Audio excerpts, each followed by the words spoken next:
Hello and good morning, my students. Hope all of you are well. This is your Borsha ma'am, and today we will start our another online class on chapter 14 Data Handling. If you haven't watched the previous videos of this chapter, the link is in the description box. So let's start our today's lesson. Today we will learn about the another type of data representation, which is the bar graph type. In previous lesson we learnt about the data representation in form of pictures, which is called the pictographic method.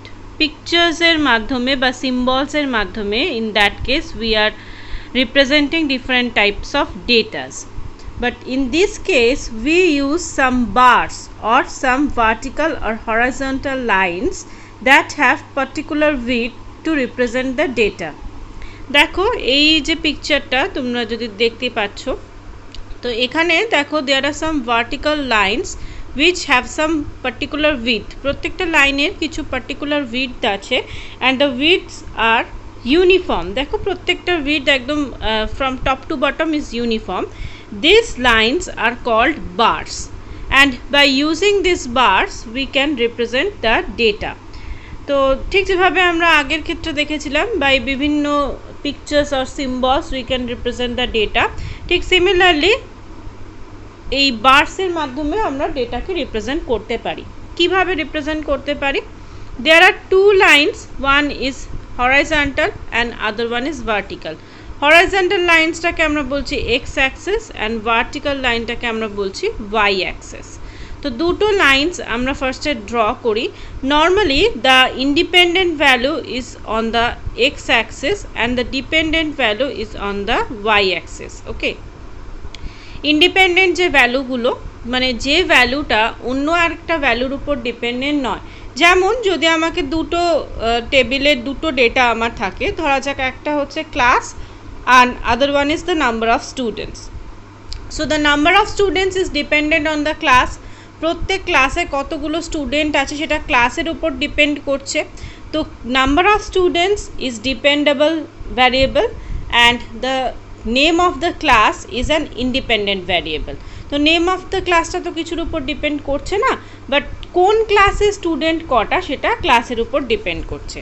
So in that case the independent variables are put in the x-axis and the dependable variable are put in the y-axis.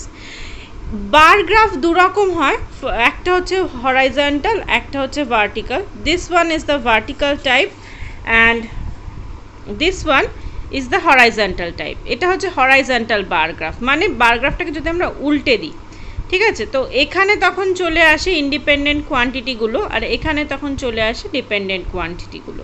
তো this is the horizontal bar graph and this is the vertical bar graph. Normally we use this type of bar graph. আমরা normally vertical bar গ্রাফটাই আমরা use করি। Okay, now the length of each bar represent the given value. প্রত্যেকটা data, এই যে প্রত্যেকটা bar দেখো, each of the bar has different length. প্রত্যেকটা লেন্থ কিন্তু সমান নয়। উইডথটা ইউনিফর্ম, উইডথ সবসময় ইউনিফর্ম হবে, বাট লেন্থ দেখো এক একটার এক এক রকম length. So this different lengths represent different value. ধরা যাক এখানে যেমন বলেছে দেখো months of a year and rainfall.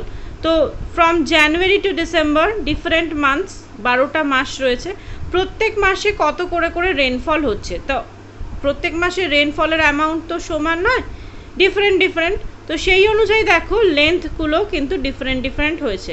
যেই মাসে রেনফল বেশি সেই মাসের লেন্থ বেশি হয়েছে, যেই মাসে রেনফল ইজ ভেরি লেস সেই মাসে the bar is very short in length. So the height of the bars represent the given value of the data. Now we will learn how to read a bar graph or how to interpret a bar graph. If you have given a bar graph and you have to find some information from that graph, how can you do that? Reading a bar graph is very simple. Normally first you have to count the scales, মানে আমার যে গ্র্যাজুয়েশনসগুলো দেওয়া আছে, দেখো এখানে যে মার্কিংসগুলো দেওয়া আছে, সেই মার্কিংসটা আমাকে খেয়াল করে নিতে হবে যে what is the value of 1 unit, according to that you have to find the values. মানে যখন আমরা একটা বার গ্রাফ পড়বো বা বার গ্রাফ থেকে আমরা কোনো একটা ইনফরমেশন বের করব, তখন কি করতে হবে, ফার্স্টে আমাকে বার গ্রাফটাকে দেখতে হবে। এক্স অ্যাক্সিস বরাবর যেটা আমি বললাম সেটা হচ্ছে অল ইন্ডিপেন্ডেন্ট কোয়ান্টিটিস, তো এটাকে দেখার কোনো দরকার নেই, আমাকে দেখতে হবে this Y axis for a vertical bar graph. Y অ্যাক্সিসে দেখো এখানে প্রত্যেকটা ঘরের একটা পার্টিকুলার ভ্যালু দেওয়া আছে, দেখো 0 to 10, 10 to 20, 20 to 30, তো 0 to 10 মানে এই মাঝখানের ঘরগুলোর ভ্যালু হচ্ছে 10, এতগুলো ঘরের ভ্যালু। 10 to 20 আবার 10 করে করে, মানে 10 করে করে ভ্যালুটা আমার ইনক্রিজ করছে। তো এখানে দেখো ছোট ছোট 10টা ঘর রয়েছে, তো 10টা ঘরের ভ্যালু যখন 10 করে, তো 1 ইউনিট মানে হচ্ছে 1। সো বেসিক্যালি আমরা যেটা বলছি, আমরা নর্মালি বার গ্রাফ এঁকে থাকি গ্রাফ পেপারে। Okay, this is the graph paper, যেটা তোমাদের ছোট করে ব্লু কালার করা রয়েছে। তো normally we draw the bar graph in graph paper, এবং এই গ্রাফ পেপারে যদি আমি একটা গ্রাফ পেপারকে পেজকে ভালো করে দেখাই, তো দেখো এই যে বড় যে ঘরটা, অল অফ দ্য ডিভিশনস আর স্কোয়ার ডিভিশনস, এই বড় ঘরটার মধ্যে দেখো এই বড় ঘরটাকে আরও 4টে ভাগে ভাগ করা যায়, সেই 4টে ভাগকে আরও ছোটো ছোটো অনেকগুলো ভাগে ভাগ করা যায়। অ্যান্ড এই যে বড় ঘরটা, এই বড় ঘরের 10টা স্মল ডিভিশন আছে।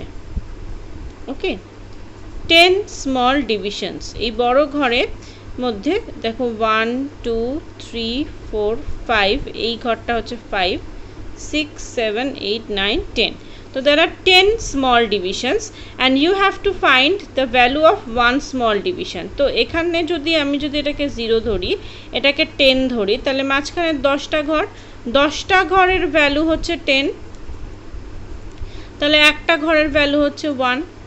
খুব সিম্পল। তাহলে একটা স্মলেস্ট মানে একদম যে ছোট্ট ঘরটা যদি আমি দেখি, একদম যে ছোট এই স্মল ঘরটা, এই ছোট ঘরটার ভ্যালু হচ্ছে 1। তো mainly before reading a bar graph যেটা আমাকে করতে হবে, সেটা তোমাকে জানতে হবে what is the value of 1 unit. Okay, একটা ইউনিটের ভ্যালুটা কত নেওয়া হয়েছে, সেই অনুযায়ী you have to count the graph length, কতটা গ্রাফটা কতগুলো লেন্থ কভার করেছে, সেই অনুযায়ী তোমাকে কাউন্ট করতে হবে। যেমন দেখা যাক here first bar has covered 1 2 3, 3টে ঘর, তো 10 করে করে ঘরগুলো বাড়ছে, তো 30, this one is 40, this one is 50, this one is 60। তো on the basis of this you have some questions. দেখো বলেছে what is the scale of this graph, তো স্কেল মানে the scale is 1 unit length is equal to 10 student। এটা হচ্ছে 1 unit length, এখানে number of student, তার মানে হচ্ছে 10 স্টুডেন্ট। দেখো এই গ্রাফটা ইনক্রিজ করেছে কত করে করে, 10 করে করে ইনক্রিজ করেছে, তো পার ইয়ারে ইট ইনক্রিজড বাই 10। তো এখানে যেটা কোয়েশ্চেন করা হচ্ছে how many new students are added every year, তো পার ইয়ারে কতজন করে অ্যাড হচ্ছে, 10 করে করে অ্যাড হচ্ছে পার ইয়ারে। What is the number of students in year of 2008, 2008-এ কতজন রয়েছে, 60 জন হচ্ছে 2008-এ। অ্যান্ড 2005-এ রয়েছে 30 জন। তো বলছে যে is the number of student in the 2008 twice that 2005, 2005-এর থেকে কি ওটা টুয়াইস, হ্যাঁ নিয়ার অ্যাবাউট, না সরি নিয়ার অ্যাবাউট কেন, টুয়াইসই তো, 330 into 2 দ্যাট মিনস 60, তো ইট ইজ টুয়াইস। তো এই ধরনের কোয়েশ্চেন্স তোমাদের নর্মালি আসবে ফ্রম আ বার গ্রাফ। তো তোমাদের when you have to read a bar graph, তোমাদের গ্রাফটা দিয়ে দেওয়া হবে, তোমাদের এই স্কেলিং ভ্যালু দিয়ে দেওয়া হবে, you have to find the scale value, যে কত করে করে বার এখানে স্কেলিংটা করা আছে। দেখো এটা যেমন 20 স্কেলিং করা আছে।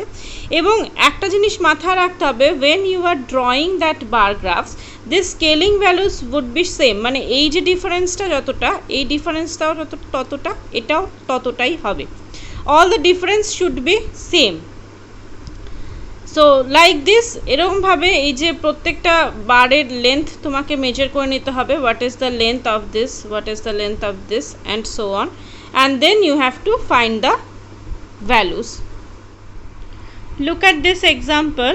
Here a bar graph is given, a bar graph of oil refineries. Okay, কতগুলো অয়েল রিফাইনারিজ নাম দেওয়া রয়েছে এবং what is the amount of the oil produced by this oil refineries সেটা দেওয়া রয়েছে। দেখো, হলদিয়া, কাচ, মথুরা, মুম্বাই, কোয়ালি, আর এটা কি, বারাউনি। তো এরকম দেয়ার আর 6 oil refineries and the amount of the oil produced by this refineries। দেখো প্রত্যেকটার বার গ্রাফের ভ্যালু দেওয়া রয়েছে।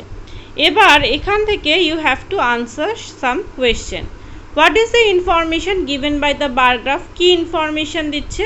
Production of some oil refineries. This is the information of the production of some oil refineries. এবার দেখো, নর্মালি ইন লাখ টনসে ভ্যালুটা দেওয়া রয়েছে। তো 1 মানে এখানে 1 লাখ, 2 মানে 2 লাখ, 3 মানে 3 lakh, and so on. So next question, which oil refinery produces maximum oil? তো অবশ্যই যে বার গ্রাফটা has maximum length, that is the maximum oil. So this, দেখো এটা 7 রয়েছে, it is the maximum length, এটা 7-এর সঙ্গে মিলে যাচ্ছে, it is the maximum length, এটা তার থেকে কম। So it will be Mathura, and production কত হচ্ছে? 7 লাখ টনস, এটা হচ্ছে সবচেয়ে maximum. We name the refineries which produce oil less than 4 lakh tons. তো 4-এর ভ্যালু হচ্ছে এইটা। তো 4-এর নিচে কোন কোন রিফাইনারি আছে? তো this two refinery, Kutch and Haldia, this two refineries produce less than 4। দেখো 4-এর নিচে রয়েছে এই দুটো ভ্যালু, বাকিগুলো দেখো সমস্ত 4-এর ওপরেই রয়েছে। So this two. How much oil is produced by the Mumbai oil refinery? Look at here, Mumbai oil refinery, তো ইট উইল বি 5। দিস দেখো 5-এর সাথে এটা কোয়েনসাইড করছে, তো it will B 5 lakh tons. তো ইট ইজ ভেরি ইজি, খুবই ইজি রয়েছে যে একটা বার গ্রাফ থেকে how can we extract the data or how can we read the data, it is very easy.